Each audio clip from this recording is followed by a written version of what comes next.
Gracias por seguirnos en El Mundo desde el Sur. Soy Luis Francisco Blandón desde Caracas, Venezuela. Hablando de este país latinoamericano, luego, por supuesto, de semanas tras la agresión de los Estados Unidos en este territorio latinoamericano y que ha tenido, por supuesto, un gran debate a nivel nacional e internacional sobre no solamente las acciones de los Estados Unidos, sino también las consecuencias que esto representa en el derecho internacional, pero también la respuesta del pueblo venezolano y de las autoridades, de las instituciones de este país, de lo que ha sido esta agresión sin precedentes en la historia, como decía la presidenta encargada de Venezuela, una mancha en las relaciones entre Estados Unidos y Venezuela. Justamente me acompaña una voz institucional, el fiscal general de Venezuela, Tarek William Saab. Fiscal, muchísimas gracias por su tiempo. Muchísimas gracias con la audiencia por la latinoamericana de conversar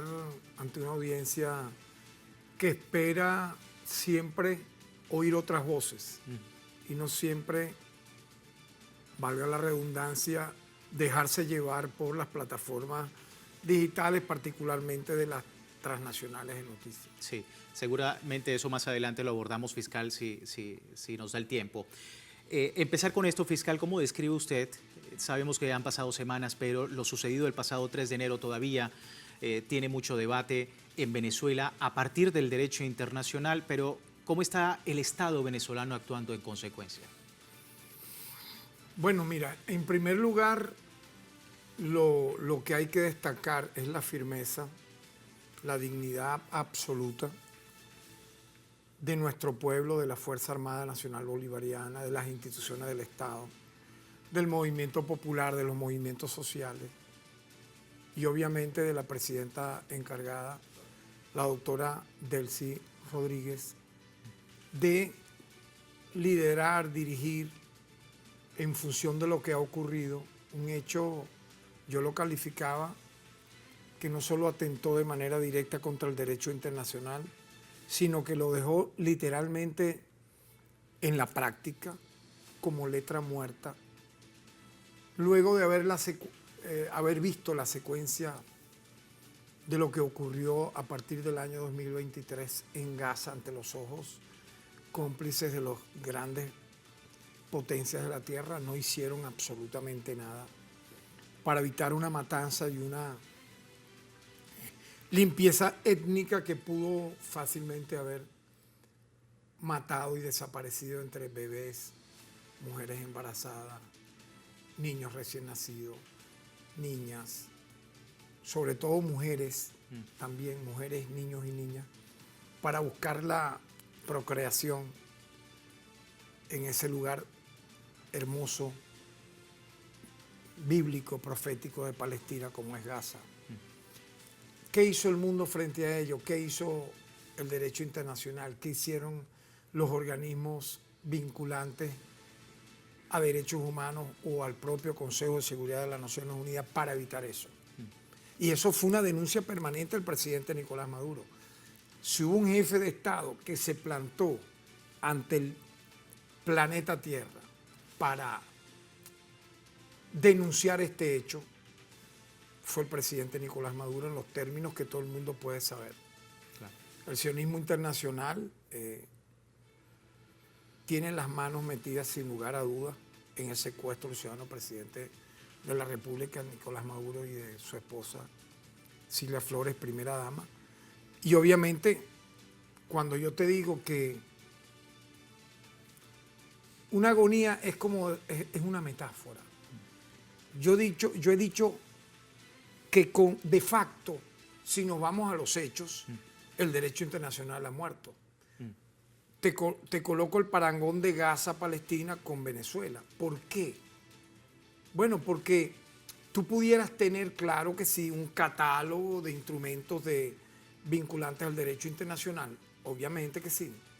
La Convención de Ginebra, el Pacto Internacional de Derechos Civiles y Políticos, lo que tiene que ver con los tratados vinculantes a la Corte Internacional de Justicia, lo que tiene que ver también con la CPI, la Corte Penal Internacional, el Estatuto de Roma, la propia Declaración Universal de los Derechos Humanos firmada el 10 diciembre de 1948. Cuando tú haces toda esa secuencia, paso a paso, tú notas que sí hay, obviamente, firmas de instrumentos vinculados al derecho internacional público, al derecho internacional de los derechos humanos, al derecho internacional humanitario. Claro que sí. Ahora bien, vámonos a los hechos. A los hechos, cuando ellos no se respetan, cuando te dicen hay un límite a la hora de actuar en un país que no está en guerra contra otro país, caso Venezuela y Estados Unidos, no ha habido tal guerra. ¿Qué te dice el derecho internacional? ¿Qué te dicen las constituciones del planeta? Que no puedes iniciar una agresión militar y menos aún secuestrar a un presidente en funciones. No puedes. Eso está prohibido. Cuando tú lo haces, tú cruzas la raya amarilla. Y eso fue lo que ocurrió en el caso venezolano. Se violó el espacio aéreo venezolano, nuestra soberanía nacional. Se violó la propia constitución de los Estados Unidos de América, que te refiere que un presidente, un jefe de Estado, tiene poderes de guerra, pero los mismos están limitados a qué. Si tú vas a actuar en contra de una nación, tú debes tener dos supuestos fundamentales. Uno, que Estados Unidos esté en guerra contra la nación donde el presidente va a hacer uso de esos poderes de guerra. Cosa que no según ocurrió. La Constitución. En el caso de Estados Unidos y Venezuela, eso no existe. No ha habido tal guerra. ¿Dónde? ¿Dónde aparece ese enfrentamiento armado? No existe. Segundo, en caso de que tú vayas a actuar en los términos que manda la Constitución, tú tienes que tener el permiso del Congreso de los Estados Unidos. Y eso no ocurrió. Ahora, ¿la acción fue de guerra? Claro.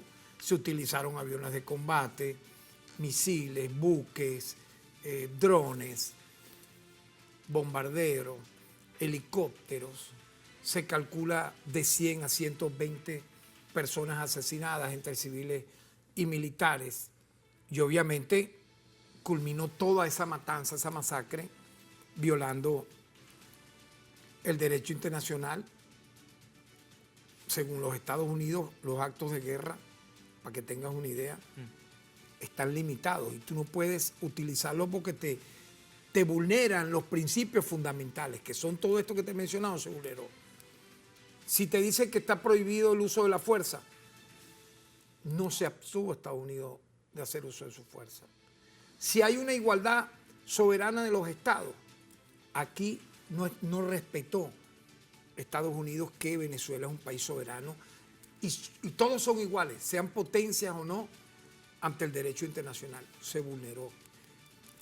Y un detalle interesante, la situación pacífica para dirimir las controversias, el diálogo.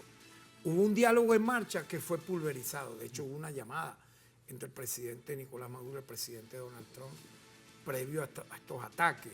Se vulneró ese inicio de ese diálogo que tenía como paso posterior una reunión entre ambos presidentes. Ahora, si tú me dices, porque cuando yo digo que esto ha ocurrido de facto por la vía de los hechos, el bombardeo, el tiroteo, la muerte, el derecho internacional, es porque te estoy señalando dónde quedó la Carta de Naciones Unidas.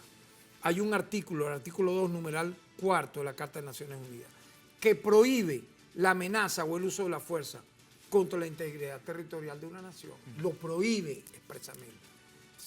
¿Dónde quedó eso? Pero yo dije el día 6 de diciembre, cuando una comisión de la Asamblea Nacional fue a informarnos de la instalación de la misma, yo allí denuncié que se violó el principio de inmunidad presidencial absoluta. Usted decía, en específico, sí. Usted decía inmunidad personal sí, absoluta. Absoluta. ¿A qué se refiere y qué implica esto? Bueno, es un principio, en primer lugar, que emana de la Corte Internacional de Justicia. Tantas veces, yo diría, de manera, muchas veces que uno no termina de entender, ¿no? Por la vía del verbo es aclamada como instancia. Las superpotencias siempre mencionan para dirimir conflictos la Corte Internacional de Justicia. Uno de los principios de la Corte Internacional de Justicia es la inmunidad personal absoluta. Tiene un fallo, te te la puedo decir Por favor. para que la busquen. Sí. En el año 2002 ellos hicieron un fallo para describir las órdenes de arresto. Un presidente en funciones, tú no puedes arrestarlo, tú no puedes, mucho menos secuestrarlo, mucho menos procesarlo, y menos una jurisdicción penal, en este caso de los Estados Unidos, que no corresponde al territorio venezolano. Pero igual hay un pacto, el Pacto Internacional de Derechos Civiles y Políticos. En su artículo 1 te establece claramente la soberanía de los pueblos. Todos los pueblos tienen el derecho de libre determinación. En virtud de este derecho, establecen libremente su condición política y prevén asimismo a su desarrollo económico, social y cultural. ¿Dónde quedó ese pacto que fue una esperanza para los pueblos de la tierra? ¿Dónde está la soberanía? ¿Dónde? Entonces, fíjate tú el catálogo, ahora, de derechos vulnerados. Tú me dices, por esa razón, Venezuela va a dejar de utilizar el derecho internacional para la defensa de nuestra soberanía del presidente, la primera dama. Vamos a seguir usándolo. ¿Por qué? Porque yo he dicho, está muerto el derecho internacional, pero con las acciones de nuestras en defensa del presidente, en defensa de la primera dama, en defensa de nuestra soberanía, en todos los organismos correspondientes, nosotros tenemos la vanguardia, podemos hacer la voluntad y el pueblo tiene que acompañarnos, el mundo tiene que acompañarnos para que renazca ese derecho internacional, no en un escrito, no en el artículo tal, no, sino en una letra viva. Porque fíjate, yo ponía como ejemplo la Constitución del 61, cuando hubo la reunión de juristas la semana pasada, sí, un acto extraordinario que reunió a más de 2.000 juristas. Yo decía, claro, la Constitución del 61 se aprobó. El Congreso la aprobó luego que un bufete la hizo durante una semana en una oficina oscura allá de Caracas. Pero el mismo día que se aprobó esa Constitución, Rómulo Betancourt suspendió todas las garantías y comenzó el disparo en primero y averigüen después. ¿En qué se convirtió la Constitución del 61? En letra muerta durante más de 4 décadas. Ahora bien, vino el proceso constituyente, nació la Constitución del 99. Por eso yo te digo que tenemos que hacer que todo esto que yo te menciono se convierta en letra viva. ¿Para qué? Para la defensa de la majestad presidencial, de un jefe de Estado. Porque, ¿qué he dicho yo? A partir de aquí, cualquier jefe de Estado del mundo entero, de Italia, de España, de Alemania, de Japón, de cualquier país del Medio Oriente o de América Latina, puede pasarle lo mismo, alegando cualquier, yo diría, mentira, cualquier coartada como la que usó Estados Unidos. Por ejemplo, el tema del cartel de los soles. Ve que ya no menciona más el cartel de los soles. El Departamento de Justicia dijo que ese cartel de los soles no existe. Yo he ido más allá. Cuando pudo haber existido fue entre el año 1990 y 1993 y fue una creación de la CIA y de la DEA bajo el gobierno de Carlos Andrés Pérez en su segundo mandato. Tú me dirás, ¿dónde están las pruebas de ello? Mira, ve las declaraciones que ha dado Grudó, el dueño de la empresa mercenaria Silvercorp. Él dijo que él le consta que esa fue una creación de la CIA y la DEA, que incluso fue creado el cartel de los soles en los Estados Unidos para traficar drogas desde Venezuela hacia Estados Unidos y el mundo entero.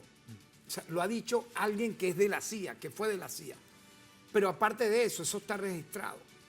Llega el gobierno de Hugo Chávez, posterior al gobierno de Carlos Andrés Vidal de Caldera, pero cuando llega el gobierno de Hugo Chávez, los decomisos de toneladas de alijo de droga, cocaína, marihuana, lo que tú quieras, han sido impecables e implacables ejemplos en el mundo entero. Tan es así que los organismos que estudian esta materia en la ONU revelan que Venezuela es uno de los países que mayor combate ha hecho contra los grupos de narcotráfico. Aparte que el 95% de la droga que llega a Estados Unidos y de Estados Unidos a Europa no sale de Venezuela, sino de la costa del Pacífico. ¿Cuáles son los países? Brasil, Ecuador, Paraguay, Argentina, Perú, Colombia. ¿Qué tiene que ver eso con Venezuela? Absolutamente nada. Y menos del 5% saldría de la Guajira colombiana, territorio colombiano. Pero entonces esa fue la coartada. Decir que tú puedes creer eso sin mostrar las pruebas. Que Venezuela traficó no sé cuántas toneladas de droga a los Estados Unidos. ¿Dónde están las pruebas?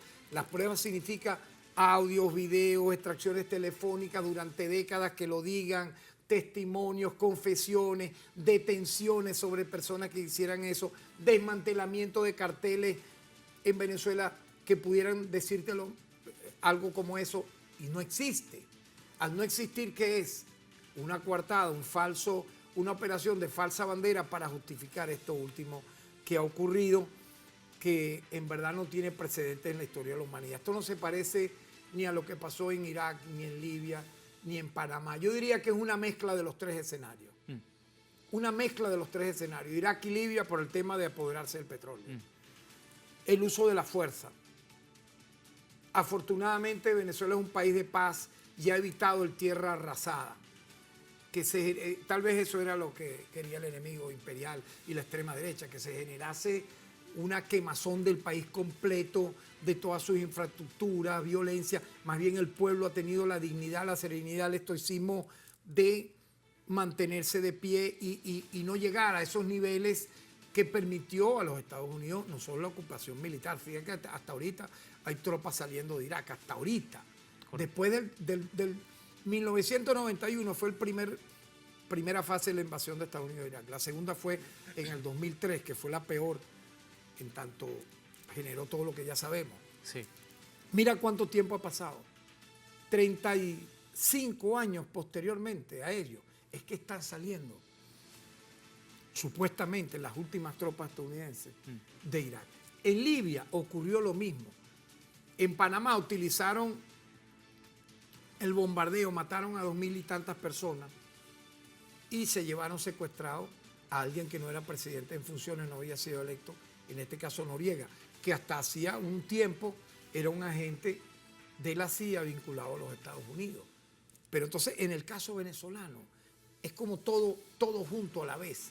Si te pones a mirar con ojos reales y la evaluación de esto, ¿qué genera? Bueno, si ha sido un acto sin precedentes como ofensa al mundo, al derecho internacional, a la paz y a la democracia, ¿qué le toca al planeta?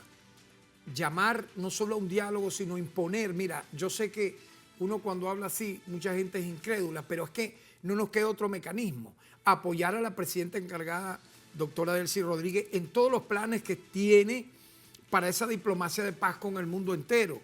Nuestra Cancillería está activa hablando con todos los gobiernos del mundo.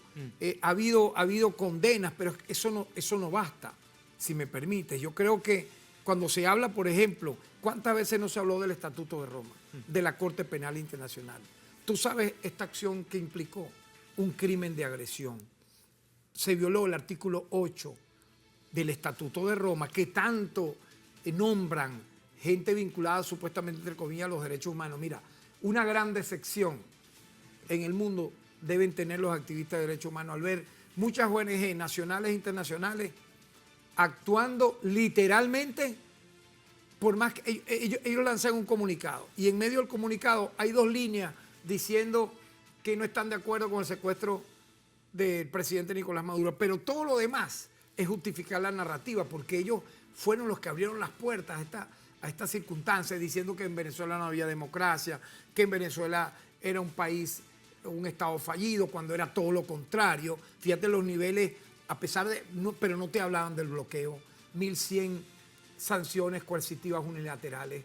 Eso es una guerra jamás vista, que te impide comprar, vender tus productos, buscando la asfixia y teniendo como consecuencia que la migración. Cuando dicen que regresen las familias, pero si ustedes fueron los voceros de la extrema derecha los que fomentaron las medidas del bloqueo, las sanciones coercitivas unilaterales, que implicaron que buscar el colapso de nuestra economía. Con todo y eso, Venezuela pudo superar ese obstáculo y enrumbándose en un nuevo destino, pero no les importó.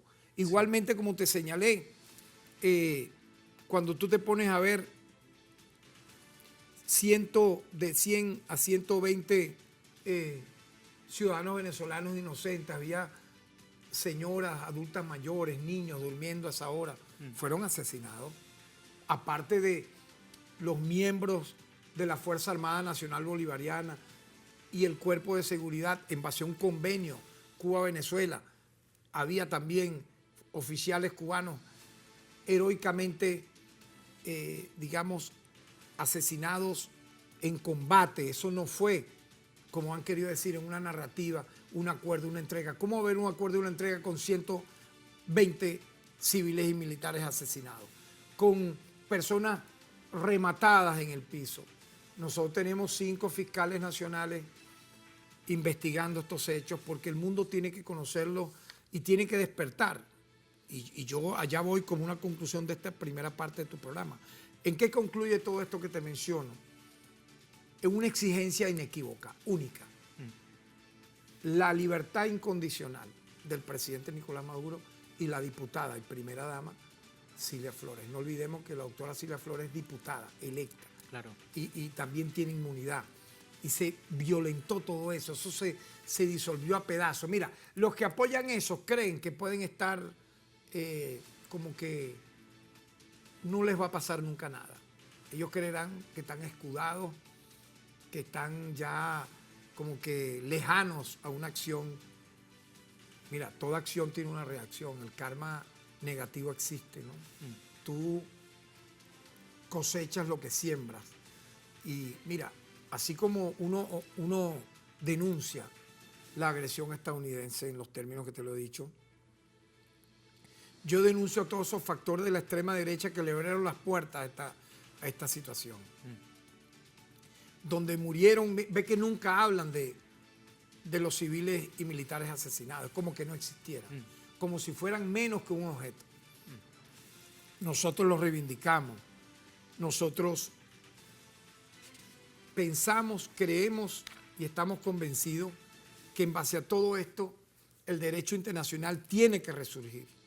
Tiene que resurgir de una manera en la cual, en este caso particular, el juez de la causa decrete en la audiencia que habrá en marzo la inmediata libertad del ciudadano presidente Nicolás Maduro y de ¿Está su usted señora absolutamente esposa. seguro de eso? Bueno, mi lucha está enmarcada en ello porque nosotros somos titulares de la acción penal en Venezuela, tenemos la cualidad también dentro del poder ciudadano de asumir la defensa del Estado y sus instituciones.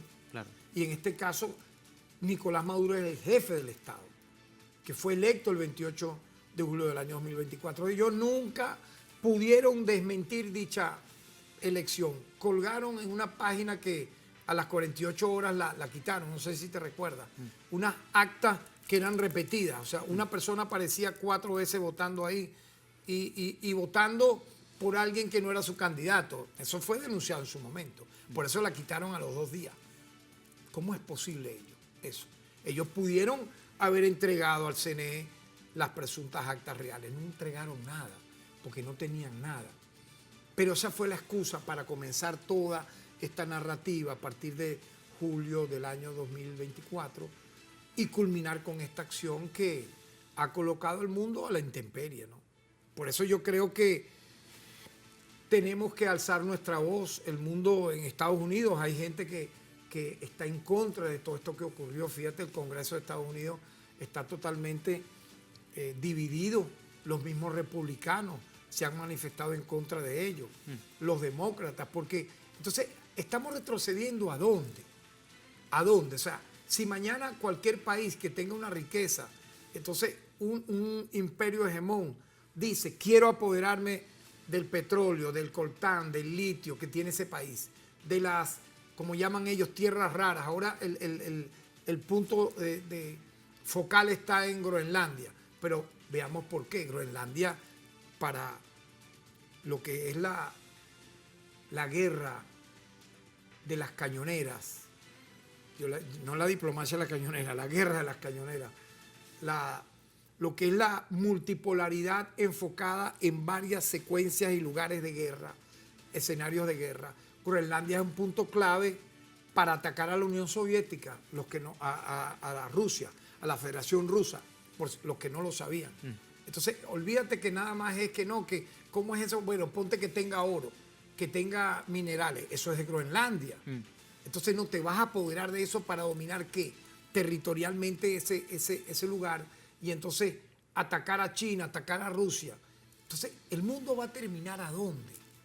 O sea, las voces ganadas al pacifismo, la juventud mundial tiene que alzarse, porque es muy, yo diría, infame, ¿no? Que para excusarse en una acción como esta hayan dicho tantas mentiras. Ve que el Tren de Aragua fue, oigan bien esto, requete desmantelado en Venezuela por las autoridades judiciales con el Ministerio Público como líder de la acción penal. Más de 100 detenidos, hermano. El lugar donde ellos tenían su guarida fue desmantelado. Órdenes de aprehensión. Ah, no, pero entonces dicen que el Tren de Aragua son millones. Óyeme, millones. ¿Cómo que millones? Eso es algo increíble. Incluso una ofensa para aquellos que creyeron en el sueño americano. No, vamos a ir a trabajar en Estados Unidos. Y mira cómo los califican. Entonces, es algo, aparte que increíblemente falso, que tenemos cómo desmentirlo. Si usted recibe como juez unas actas que digan todas estas falsedades, la defensa alega lo contrario, tiene que rápidamente, sin ningún lugar a duda, proceder a la libertad inmediata del señor presidente y la doctora. Eso es lo que efectivamente esperan desde Venezuela y varios lugares del mundo luego de esta agresión y este secuestro a la pareja presidencial. A la vuelta, señor fiscal, vamos a estar hablando pues también de esa retórica a través de los medios de comunicación y las redes sociales en medio de este nuevo escenario, en esta nueva etapa, no solamente para el gobierno de Venezuela, sino también para la revolución bolivariana. Vamos a una breve pausa. Ya regresamos con esta entrevista especial al fiscal general de Venezuela, Tarek William Saab. Ya venimos.